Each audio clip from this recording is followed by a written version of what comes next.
Boa noite. Em Brasília, 19 horas.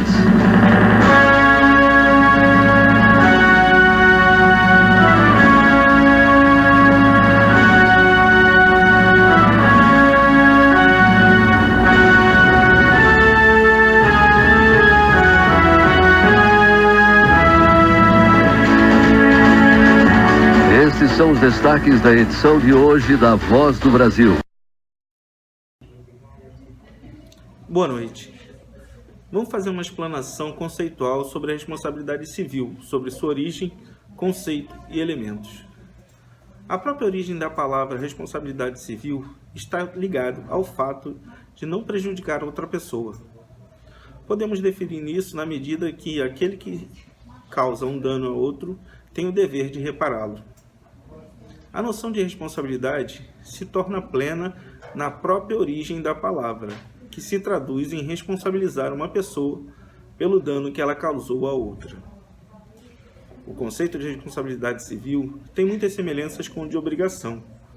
Note que conceitos são distintos, pois a responsabilidade civil faz parte de uma obrigação, que é reparar o dano causado por não se observar a obrigação. A conduta humana é o primeiro elemento da responsabilidade civil. Um fato da natureza só pode ser uma responsabilidade civil subjetiva se for atribuída a um homem. Senão, seria uma conduta meramente objetiva, seria um dano objetivo. Somente o homem por si ou por meio de uma pessoa jurídica pode causar dano que gere uma responsabilidade civil pela sua conduta. Fica fácil entender que a ação ou uma omissão humana voluntária, que pode ser pressuposto necessário para a configuração da responsabilidade civil, isto é, a conduta humana, positiva ou negativa, este último caso, uma omissão. A conduta humana é a que tem o seu núcleo fundamental na voluntariedade, que faz com que a liberdade de escolha do agente tenha uma responsabilidade civil. A conduta humana não quer dizer que a intenção é de causar dano, mas tão somente ter consciência daquilo que se está fazendo. Boa noite. Lucas, o que é conduta humana? Bom, boa noite. Para Sérgio Cavalieri, a conduta é o comportamento humano voluntário, que se materializa através de uma ação ou omissão. A vontade é um elemento subjetivo da conduta, sua carga de energia psíquica que impede o agente. É o impulso casual do comportamento humano.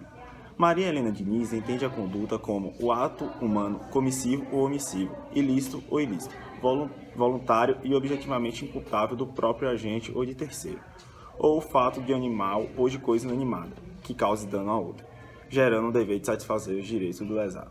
E por fim, Pablo Stolz e Rodolfo Pamplona conceituam a conduta como um ato humano voluntário, humano, positivo ou negativo, guiada pela vontade do agente, que desemboca do dano. Bom, voluntariedade da conduta. Qual o seu significado para a responsabilização? Bom, como adverte Stolz e Pamplona, a voluntariedade é elemento intrínseco da conduta humana e resulta exatamente da liberdade da escolha do agente imputável, com discernimento necessário para ter consciência daquilo que faz. A responsabilidade civil resulta exatamente da conduta humana, positiva ou negativa, guiada pela vontade do agente, que desemboca no dano ou prejuízo. Assim, a conduta voluntária é uma condição sine qua non para a existência da responsabilidade, pois, se o ato é inovatório, não se fala em responsabilização.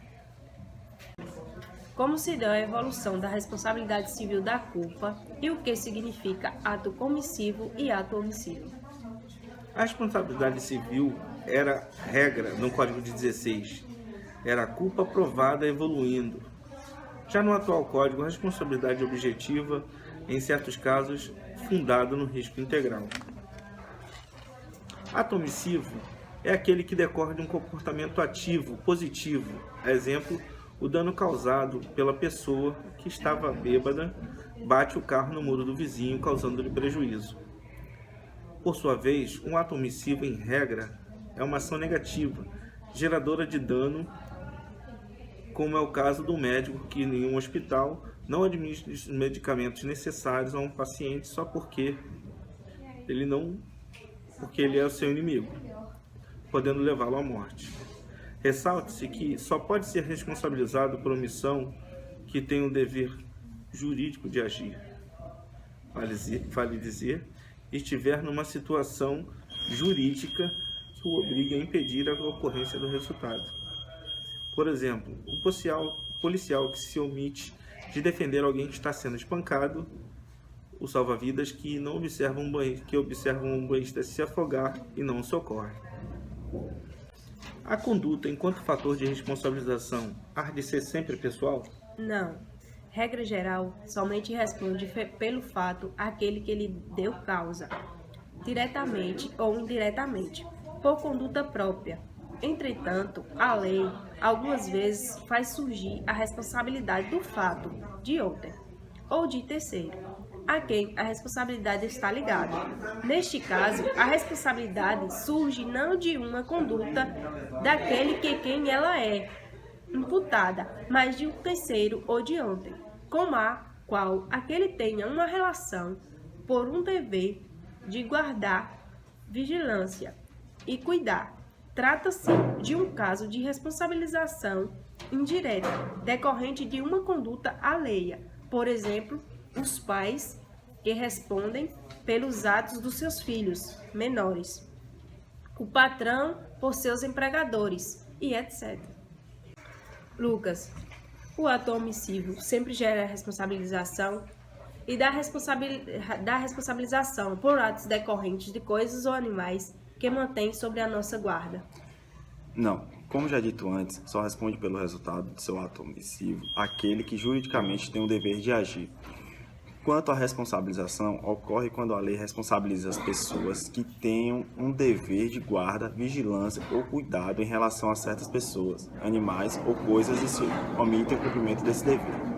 Nesses casos, as pessoas não respondem por fato de outrem, mas pelo o fato próprio da omissão, como, por exemplo, deixar um cão de raça solto no quintal com o portão aberto e este vem a morder alguém, ou colocar um jarro de planta sobre o peitoril da janela do seu apartamento no terceiro andar sem o devido cuidado de proteção, que evite sua queda e este venha a despencar sobre a cabeça de algum transeunte, causando-lhe dano. Boa noite. Boa noite.